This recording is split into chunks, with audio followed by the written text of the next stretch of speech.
What's going on, family? This is Scrapbook Boxing Museum of the Forgotten Fisticuffs series. I want to take a look at Paul Jr. and Bernie Miller. Now, Paul Jr. is to your left and Bernie Miller is to your right. And these two men would get it on Friday, March 15th, 1940. The fight would take place at Polish National Homes. Now, I want to go through this fight with you, but I want to do it right here on the Museum of the Forgotten Fisticuffs series. Now, Paul Jr., let's take a look at his career. His name was Paul Labby Jr. He was born July 27, 1907 in Quebec, Canada. He died November 28, 1995. He was 88 years of age at the time of his death. Paul Jr. stood 5 foot 6 inches. He was a welterweight and had total fights of 101 bouts. 83 wins, 57 knockouts, 13 losses, and he was stopped 4 times. He had 5 draws. He was a resident of Lewiston, Maine. Now, Lewiston, Maine would be the location of Muhammad Ali and Charles Sonny Liston in 1965. It would be a heavyweight championship bout. Paul Jr. was credited for being #1 all-time welterweight fighter by Maine Boxing. And it was a historian by the name of Dick Redmond that gave him that distinction. He was ranked number 7 and as a lightweight contender in 1937, according to the prestigious Ring magazine. He was a state lightweight champion of Maine, 1929 and 1931. He was the New England lightweight champion of New England, 1934, 1939, and 1940. Now, he challenged the welterweight champion in 1940, Henry Armstrong, 2 separate occasions. He would suffer a technical knockout in the 7th round and a technical knockout in the 3rd round. Henry Armstrong was one of the greatest fighters of all time. I have him ranked number 4. I have Joe Louis number 7. I have Henry Armstrong number 4. And at the age of 21, Paul Jr. would begin his professional debut Friday, October 19th, 1928. He was knock his man out. The opponent would be Johnny Wells. Johnny Wells had a fighting career record coming in at 9 wins, 2 losses, 1 draw, and 14 knockouts. This fight would take place at Dominican Hall in Lewiston, Maine. January 29th, 1940, he would face the former featherweight champion, Chalky Wright. Chalky Wright had a fighting career record coming in at 98, 25, and 17. Chalky Wright would lose his featherweight championship belt to Willie Pep. March 26, 1936, he would defeat Buster Carroll. Buster Carroll had a fighting career record of 19-6-5 and 24-12-5. They fought each other twice, and Paul Jr. defeated him twice. I'm going to show you some of these opponents at the end of this video. He would face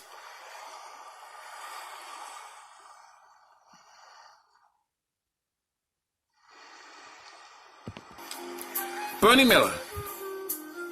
Now, Bernie Miller is the opponent we're talking about today.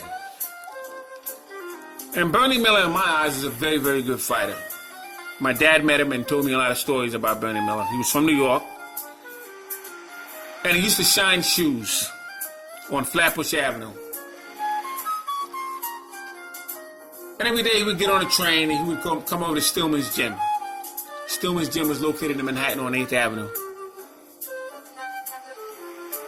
And he was a very, very hard worker, was Bernie Miller. But he would face Paul Jr. Friday, March 15th, 1940. And he had a fighting career record coming in at 25-1-1 with 7 knockouts. And he would face him at the Polish National Homes. And Bernie Miller had 4 wins and 2 knockouts. He had a total of 6 fights coming into that fight. Paul Jr. was 32 years of age. He had 4 knockouts and 2 wins. And the thing about it, he had 6 fights coming into that match. But he had 157 wins with 57 knockouts, 18 losses. And he had 14 draws coming into that fight with Bernie Miller. And he would win in the 10 rounds that he would face him. He fought him April 26, 1940. And he fought him on June 21st, 1940. These two men were very, very good fighters, and I just wanted to bring that to your attention. Now, Bernie Miller was born in Brooklyn, New York. He died in Brooklyn, New York. He had total fights of 71 fights, 46 wins, 19 knockouts. He had 20 losses, and he was stopped 8 times, and he had 4 draws. Now, in his first 20th fight, he would win 19 and have one draw. And he would face Paul Jr. on his 21st fight. In the 6th fight, he had an outstanding winning streak. Now, I just want to clarify to make sure we understand. Bernie Miller had 20 straight victories. He had 19 wins and one draw. And the draw was somewhat of a victory because it catapulted him to the next fight.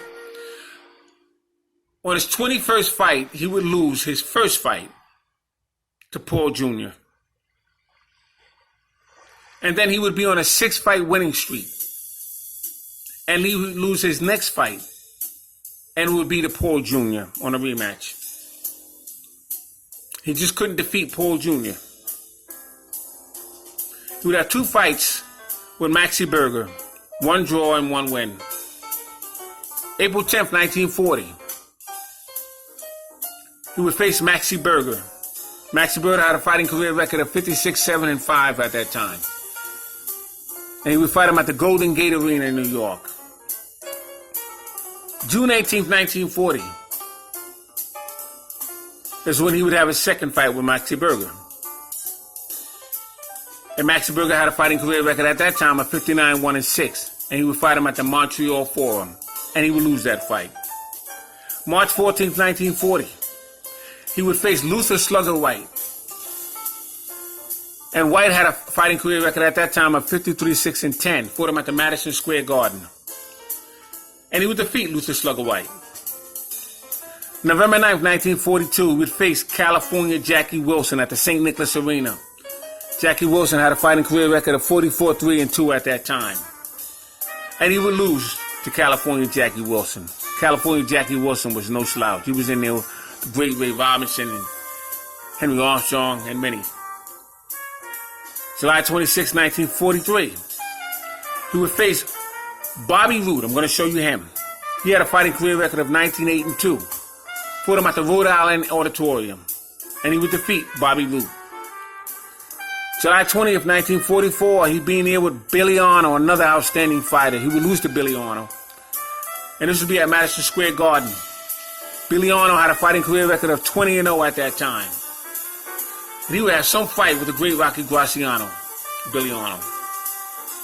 October 24th, 1944, he'd fight Rocky Graziano. Graziano at that time had a fighting career record of 34-4-5. Fought him at the Broadway Arena. Broadway Arena was located in Brooklyn, New York. March 27th, 1947, he would face Sugar Ray Robinson. And he would lose to Sugar Ray Robinson in a knockout. Ray Robinson had a fighting career record at that time of 74-1-1. Fought him at the Darcy Park, Miami. Now, Bernie Miller would face Paul Jr. Friday, March 15, 1940, at the Polish National Homes. And I got to tell you, that was a very good fight. Now, he couldn't beat Paul Jr. Fought him twice. But he put up a very good account of himself. And he didn't have many fights coming into that Paul Jr. fight. So I got to say, Paul Jr. was a very, very good fighter. He was in there with a lot of great fighters. But Bernie Miller just couldn't get past Paul Jr. But it was a very good fight, and I want to bring that to your attention. Right here on the Museum of the Forgotten Fisticuffs series. This is Scrapbook Boxing, saying all great fights and all great fighters will never be forgotten on my channel. Thanks for hanging in there with me. Salute to the subscribers. And salute to Paul Jr. as well as Bernie Miller. Thanks for hanging in there with me. Peace.